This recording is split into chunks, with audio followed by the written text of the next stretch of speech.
ಕರ್ಮ ಯಾರನ್ನು ಬಿಡದು. ಜ್ಞಾನಿಗಳು ಹೇಳ್ತಾರೆ ನೋಡಿ, ನೀ ಮಾಡಿದ ಕರ್ಮ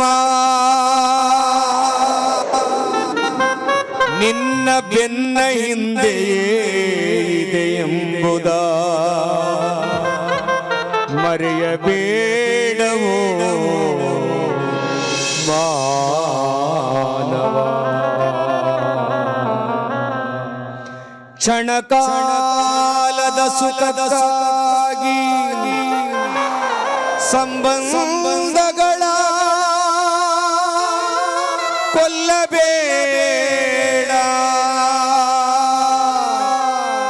ನೀ ಮಾಡಿದ ಧರ್ಮ ನಿನ್ನ ಕಾಯುವುದು ಮನುಜ. ಕರ್ಮ ಯಾವತ್ತೂ ನಮ್ಮ ಬೆನ್ನೆಯಿಂದ ಇರ್ತಂತೆ. ನಾನೇನಾದ್ರೂ ಅನ್ಯಾಯ ಮಾಡಿದ್ರೆ ಮುಂದೊಂದು ದಿನ ಅದರ ನೋವನ್ನ ನಾನೇ ಅನುಭವಿಸಬೇಕು. ನೋಡಿ, ಒಂದು ಸಣ್ಣ ಕಥೆಯನ್ನು ಹೇಳ್ತೇನೆ. ಅವ್ವ, ನಿಮ್ಮ ಪುಣ್ಯದ ಕಿವಿಗಳಿಂದ ಕೇಳಿಸ್ಕೊಳ್ಳಿ, ದಯಮಾಡಿ ಮಾತಾಡಬೇಡಿ.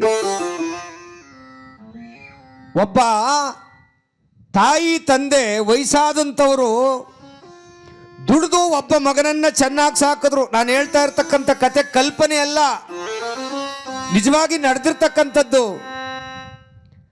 ಸಾಕಿದ್ರು, ಚೆನ್ನಾಗಿ ಮದುವೆ ಮಾಡಿದ್ರು. ಮಗ ದುಡ್ಕೊಂಬರ್ತಿದ್ದ. ಇದ್ದಕ್ಕಿದ್ದಂಗೆನೆ ಅಪ್ಪನಿಗೆ ಸ್ಟ್ರೋಕ್ ಹೊಡೆದ್ಬಿಡ್ತು. ಅಂದ್ರೆ ನಡೆಯೋಕ್ಕಾಗ್ತಾ ಇಲ್ಲ, ಅಪ್ಪನಿಗೆ ಸ್ಟ್ರೋಕ್ ಹೊಡೆದ್ಬಿಡ್ತು. ಅವ್ವ ಅವಳು ಸೇವೆಯನ್ನ ಮಾಡ್ತಾ ಇದ್ಲು. ಒಂದು ದಿನ ಏನಾಯ್ತು, ನಿಮ್ಮ ಪುಣ್ಯ ಕಿವಿಗಳಿಂದ ಕೇಳಿಸ್ಕೊಳ್ಳಿ ದಯಮಾಡಿ. ಅಪ್ಪ ಅವನ್ನ ಮಗ ಇಬ್ರು, ಆ ಮಗ ಸೊಸೆ ಸೇರ್ಕೊಂಡು ತಾಯಿ ತಂದೆನ ಹೊರಗಡೆ ಹಾಕಿದ್ರು. ಮನೆ ಒಳಗಡೆ ಗಲೀಜು ವಾಸನೆ. ನನ್ನ ಹೆಂಡತಿ ಬೇಜಾರು ಮಾಡ್ಕತ್ತಾವಳೆ, ಹಾಗೆ ಹೀಗೆ ಅಂತ ಮಗ ಸಬೂ ಬೇಳಿ ಆ ತಾಯಿ ತಂದೆಯನ್ನ ಹೊರಗಡೆ ಹಾಕ್ಬಿಟ್ಟ. ಎಲ್ಗೂ ಹೋಗ್ತಾರೆ ಅವರು? ಇರೋನು ಒಬ್ಬನೇ ಮಗ. ಭಿಕ್ಷೆ ಬೇಡಿ ಜೀವನ ಮಾಡ್ತಾ ಇದ್ರು, ಭಿಕ್ಷೆ ಬೇಡಿ ಜೀವನ ಮಾಡ್ತಾ ಇದ್ರು. ತಂದೆ ಅಂದ್ರೆ ಆ ಅಜ್ಜ ಇದ್ದಕ್ಕಿದ್ದಂಗೆ ಔಷಧಿ ಕಾಸಿಲ್ಲ, ತಿರ್ಗಾಡೋಕ್ ಶಕ್ತಿ ಇಲ್ಲ, ಹೊಟ್ಟೆ ತುಂಬ ಊಟ ಇಲ್ಲ, ಸತ್ತೋಗ್ಬಿಟ್ಟ. ಪೊಲೀಸ್ನವ್ರು ಫೋನ್ ಮಾಡ್ತಾರೆ. ಯಾರಿಗೆ? ಮಗನಿಗೆ ಫೋನ್ ಮಾಡ್ತಾರೆ. ನಿನ್ನ ತಂದೆ ಸತ್ತೋಗಿದ್ದಾನೆ, ನಿಮ್ಮವ್ವ ಒಬ್ಳೆ ಕೂತ್ಕೊಳ್ತಾ ಇದ್ದಾಳೆ, ಇದ್ಯಾವುದೋ ಒಂದು ಬಸ್ ಸ್ಟ್ಯಾಂಡ್ ಅಲ್ಲಿ ಇದ್ದಾರೆ, ಬೊಬ್ಬ ನಿಮ್ಮ ಅಪ್ಪನ ತಗೊಂಡೋಗು, ಬಂದು ಶವ ಸಂಸ್ಕಾರ ಮಾಡು ಅಂದ್ರೆ ಆ ಮಗ ಹೇಳ್ತಾನೆ, ನನಗೆ ಅವ್ರು ಯಾರು ಅಂತ ಗೊತ್ತಿಲ್ಲ ಸ್ವಾಮಿ, ಅನಾಥ ಹೆಣ ಅಂತ ನೀವೇ ಸುಟ್ಟಾಕ್ಬಿಡಿ ಅಂತ ಅಂತಾನೆ. ಎಂತ ಸ್ಥಿತಿ ಬಂತು ಸ್ವಾಮಿ. ಎತ್ತು ಒತ್ತು ಹಾಲುಣಿಸಿ ತುತ್ತುಣಿಸಿ ಹೆಗಲ ಮೇಲೆ ಒತ್ತು ಮೆರೆದಂತ ತಂದೆಗೆ ಇಂಥ ಸ್ಥಿತಿ. ತಾಯಿ ಎಲ್ಲೆಲ್ಲೋ ಭಿಕ್ಷೆ ಬೇಡಿ, ಹೆಂಗೋ ಭಿಕ್ಷೆ ಬೇಡ್ಕೊಂಡು ಜೀವನ ಮಾಡ್ತಾ ಇದ್ದಾಳೆ ತಾಯಿ.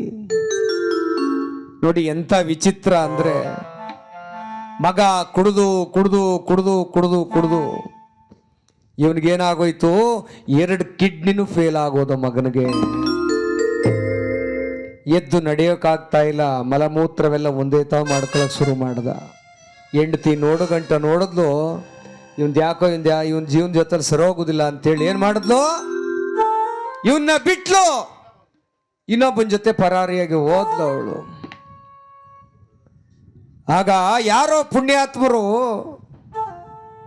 ಅವಮ್ಮ ತಿರುಗ್ತಿದ್ಲಲ್ಲ ಬೀದಿ ಬೀದಿಲಿ ಭಿಕ್ಷೆ ಮಾಡ್ತಾ, ಕರ್ಕೊಂಬಂದ್ರಂತೆ. ನೋಡಿ ನಿನ್ ಮಗ ಹಿಂಗಾಗವನಿ ಅಂತ ಗುಳೋ ಅಂತ ಕಣ್ಣೀರು ಹಾಕೊಂಡು ಆ ತಾಯಿ ಆ ಮಗನನ್ನ ಅಂತ ಇಳಿ ವಯಸ್ಸಲ್ಲೂ ಕೂಡ ಆ ಮಗನನ್ನ ಮೈ ಸೌರಿ ಯಾವ್ದು ಬಟ್ಟೆನಲ್ಲಿ ಮೈ ಒರೆಸಿ ಅವನಿಗೆ ಏನು ಬೇಕು ಅಂತೆಲ್ಲ ಕೇಳಿ ಅವ್ರಿವ್ರ ಹತ್ರ ಭಿಕ್ಷೆ ಬೇಡಿ ಏನೋ ಕೈಯೋ ಕಾಲ ಕಟ್ಕೊಂಡು ಎಲ್ಲೋ ಆಸ್ಪತ್ರೆಗೆ ಕರ್ಕೋಗಿ ಅಡ್ಮಿಟ್ ಮಾಡ್ಕೊಂಡು ಆ ತಾಯಿ ಸೇವೆಯನ್ನು ಮಾಡ್ತಾ ಇದ್ದಾಳೆ ಇವತ್ತು ಕೂಡ.